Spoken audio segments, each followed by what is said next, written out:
Olá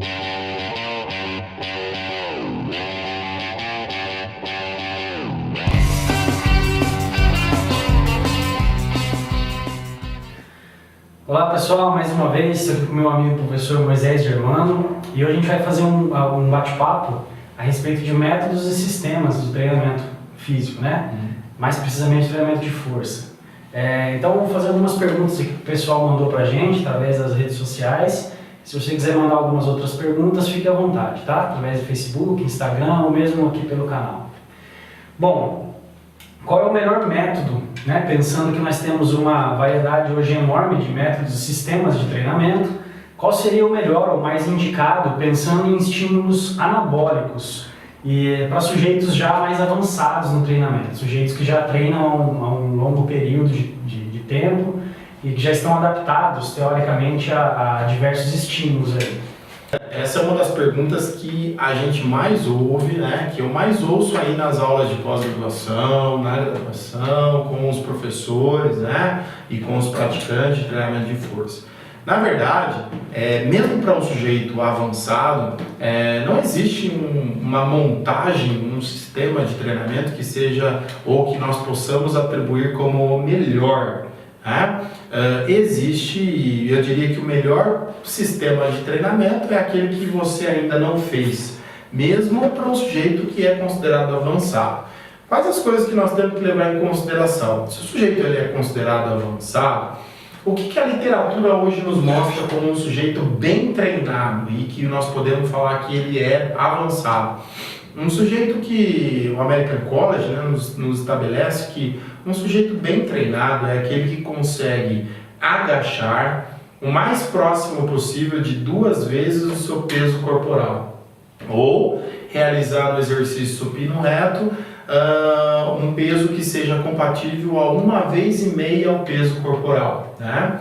Então, isso seria um sujeito considerado bem treinado. Se você tem esse aluno, se ele é avançado, se ele treina mais de 6 meses, pelo menos 3 vezes por semana, sem interrupção, métodos de treinamento com volume de treinamento maior, de séries, de repetições e intensidades maiores, são consideradas positivas para esse sujeito, porque como ele é mais bem treinado, ele suporta mais altas cargas de treinamento, ele suporta mais a dor, ele suporta mais o estresse fisiológico, ele suporta mais menores tempos de recuperação entre séries e exercícios, ele suporta mais menor tempo de recuperação entre uma sessão para outra.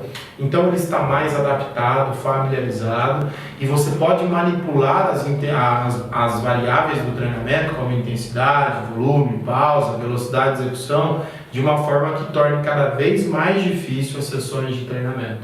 Tá? Legal. Ou seja, dentro dos métodos avançados, nós temos ainda assim diversas possibilidades. Diversas possibilidades. Você pode criar, por exemplo, um biset, triset, um superset, né? E mesmo assim, tornando esses métodos mais difíceis ainda, de acordo com o nível de treinamento e o quanto o sujeito está familiarizado com aquilo. Legal. Em relação a alunos iniciantes, né? Pensando em potencializar o tempo de adaptação, né? Que consiga as melhores adaptações no menor tempo possível. Que tipo de método seria mais indicado, se é que existe um para essas pessoas iniciantes? Pensando em adaptação tanto neuromusculares, que é o que a gente busca muito, e também em parâmetros metabólicos, assim. O iniciante também segue um conceito parecido com o do avançado aí, de não existir um determinado método que seja o melhor para ele. O que é recomendado para o iniciante? O método legal é o método alternado por segmento, seja o tradicional ou seja o parcial. Por que é legal para ele? Porque o iniciante, como ele é iniciante, é legal que ele treine vários grupamentos musculares do corpo. Então, ele não fica específico em um determinado grupo muscular ou outro somente, mas que ele treine o corpo na sua totalidade. Né? Então, o método alternado por segmento é uma estratégia viável. Não que ele não possa fazer outros métodos que tenham uma maior característica para os sujeitos mais avançados, mas o alternado por segmento parece ser melhor. Uma outra coisa importante é que, diferente do sujeito avançado, que é um cara que, por ser avançado, ele precisa de alterações nas rotinas de treinamento em menor tempo, ou seja, mais rápidas. Em menor tempo eu preciso fazer mudanças porque a capacidade dele de se adaptar é grande, ele já é adaptado. O sujeito pouco treinado, ele pode permanecer mais tempo em uma determinada rotina de treinamento e ainda assim ir tendo benefícios com essa rotina de treinamento. Então ele pode permanecer mais tempo fazendo aquela rotina específica, característica para ele, que ainda assim ele vai estar respondendo positivamente. Então a velocidade para alternar a mudança de estímulos com o sujeito iniciante, ela é menor. Isso é importante. Legal. Só continuando, em relação aos métodos combinados, né? Por exemplo, bisete, trisete, que se vê muito isso na prática. Para pessoas iniciantes, isso seria interessante também? Ou seria viável? É possível.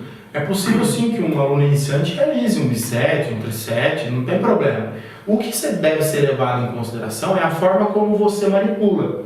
Se você manipular, por exemplo, um bisete, um trisete, que tem um volume de repetições e séries muito grandes, quando você soma lá 2 exercícios, 3 exercícios para aquele grupo muscular, é possível que você desencadeie microlesões e dano muscular nesse sujeito que é iniciante e não está acostumado com altas cargas de treinamento. E isso vai impactar no quê? Em dor localizada, dor de início tardio, e pode ser que o sujeito de repente desista. Não tem adesão. Não tem adesão. Então muitas vezes é melhor você manipular as variáveis de modo que o seu aluno tenha uma progressão, mesmo que seja uma progressão pequena, mas que ela sempre aconteça. Né? Então tem que tomar cuidado com essa dose que a gente dá, porque senão a resposta pode ser complicada, pode ser difícil para o aluno, principalmente porque ele não está adaptado àquilo. Então veja, uma coisa é eu dizer assim, não pode. Não é que não pode, pode, mas você tem que ver qual é a dose que você vai dar daquilo, senão você pode ultrapassar um determinado limiar e isso pode não ser positivo para o seu aluno. Tá? Interessante. Só pegando esse gancho, pensando em alunos iniciantes, a gente deveria priorizar e pensar mais em adaptações neuromusculares ou adaptações metabólicas? Ou as duas coisas? Eu penso nas duas coisas, mas eu ainda penso que elas podem variar de acordo com quem é o seu aluno, mesmo ele sendo iniciante. Então veja, eu posso ter um aluno que é iniciante, mas que ele também tem um objetivo de reduzir a massa de gordura, ele tem um objetivo de aumentar o conteúdo muscular. Então automaticamente eu vou precisar de adaptações tanto neuromusculares quanto metabólicas. Né?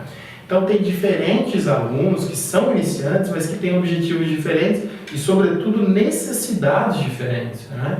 Então eu penso que as duas adaptações elas são importantes. Neuromusculares, metabólicas e também cardiorrespiratórias, né? Porque daí a gente começa a unir questões de saúde, estética, performance, né? E que são totalmente importantes aí para o sujeito. Maravilha.